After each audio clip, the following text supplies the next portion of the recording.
Hey, this is Mad Movie Mark with a Mad Movie Mark movie review. Thank you for joining me as I review the 1926 animated classic, The Adventures of Prince Achmed.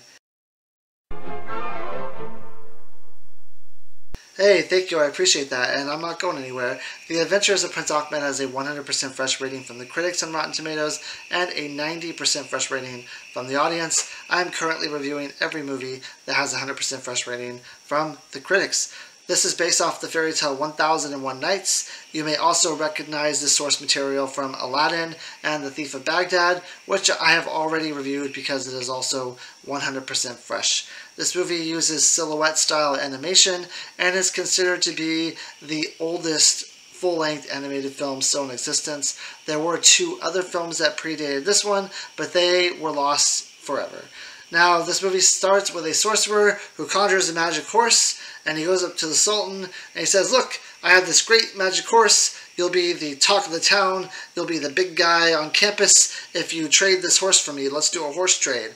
Now, the Sultan says, "Yes, I would love to have your horse. It looks like something I would enjoy. I'll give you my daughter for the horse." Now, of course, the daughter is not too into this, and neither is her brother, Achmed. He is so against this, in fact, that he jumps on the horse and flies it high into the sky, to and fro, up and away, before he even asks, "How do I take this thing down?" So the Sultan ends up imprisoning the sorcerer, and eventually Achmed ends up learning how to take the horse down, and he lands on this place called Wak Wak, or Wak Wak. Now, Wak Wak is a land of the fairies, and he meets the head fairy and ends up convincing her to run away with him. So they run away together, and she explains that the people of her town will eventually look for her because she's their leader, and she's no longer there. She's missing. Now, the sorcerer ends up escaping his bonds, and he finds Achmed and his new girl, and he ends up trapping Achmed under a boulder, and he ends up selling the girl to the leader of China, which is an incredibly funny scene because the leader of China just looks absolutely ridiculous.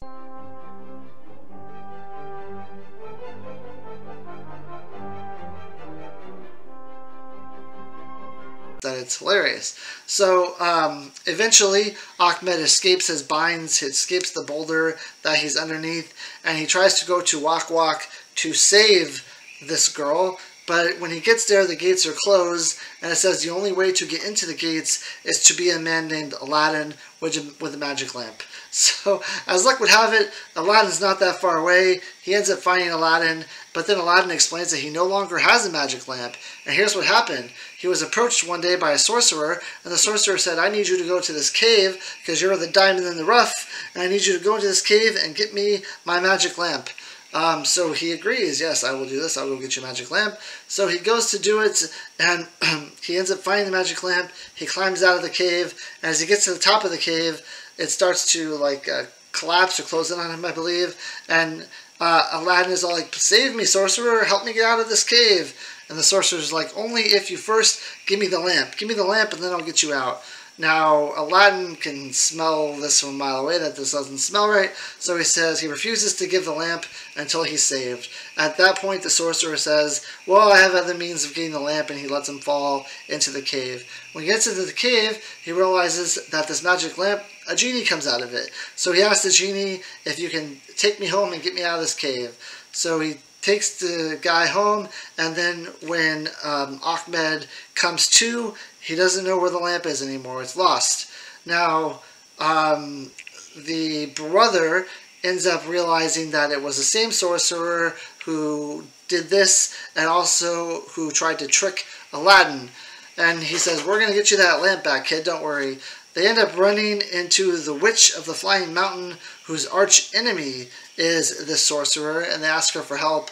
So she ends up getting this epic duel, this epic battle with the sorcerer, in which she finally wins. Aladdin gets his lamp back, and then they're all able to go into this wake area where they save the girl. And that's pretty much the whole movie. I thought this movie was very, very well done. It's been remastered a lot. The originals really don't exist anymore. Definitely the original silhouette pieces that they used don't exist anymore. I think for a while this movie was actually also considered lost, but it was found and it was put back together again, and it looks fantastic. The music is great. The slides, I love colored slides. It's the same if you're watching like Nosferatu or the Golem, where you want to get it where there's like color in it, and I absolutely love the colors. They pop out in this movie. Thought the story was fine too. I was really delighted to see that Aladdin's in this movie. When I was watching this movie, it's clear that The Thief of Baghdad copies it, because there's also a flying horse in The Thief of Baghdad, just like this one. And then in the movie Aladdin, there's a character named Aladdin.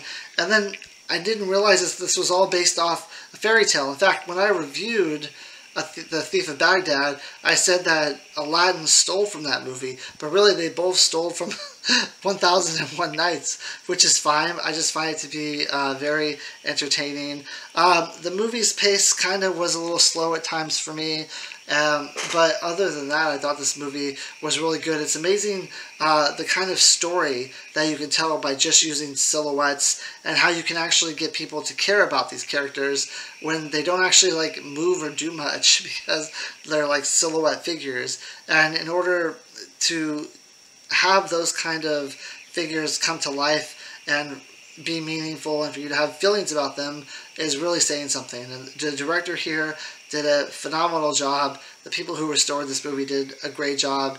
And I think all around it's a fantastic movie. Like I said though, the pacing is a little bit weird here and there. For me, it was a little bit slow at times. And the Chinaman is just hilarious. I'm pretty sure that there's like some racial discrimination here, but it's 1926. What are you gonna do, right? But the Chinaman part was hilarious. I really thought that he was funny, like when he wasn't supposed to be.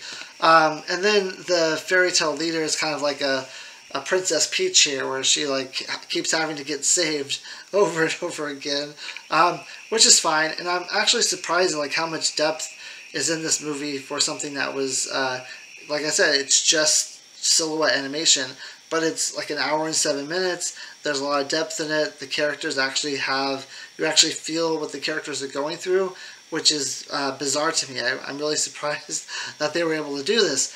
But the movie obviously is historic. It's the oldest surviving full-length film, which is amazing. To be able to watch that film today, almost 100 years later, because it's 100% fresh from Rotten Tomatoes. But anyway, just like with a lot of movies that I've watched, I've noticed I am pretty much right in line with the audience here. I give it a 9 out of 10. Thought it was really good for its time. It's well ahead of its time, I'm sure. Like I said, I can't watch the other movies that predated this because they're considered lost and destroyed. But the animation for this is phenomenal. I'm sure that this was well ahead of its time. The music in the background is also amazing. It goes perfectly with the movie itself. They made very good choices here with everything they did. And I'm surprised for an hour and 7 minutes, there's actually a lot crammed into this movie. There's actually like a lot of storylines going on at once, but they're able to keep it cohesive and in a way that you can understand it and keep it together in your brain.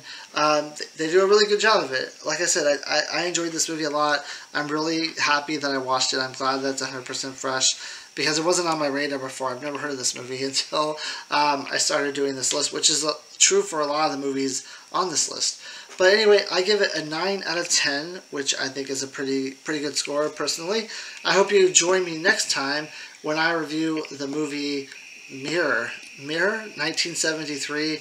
I will say, 73 or 75. I will say that I also reviewed Stalker and Ivan's Childhood from the same director, but just as kind of like a spoiler up front, The Mirror is my favorite movie by him by far. I didn't like The Stalker or really Ivan's Childhood, but The Mirror, it's my favorite of the three. Anyway, I hope you have a great day. I hope you join me probably tomorrow night when I do The Mirror. That's the plan, and then 2 on Saturday. So I hope you have a great night. Thank you.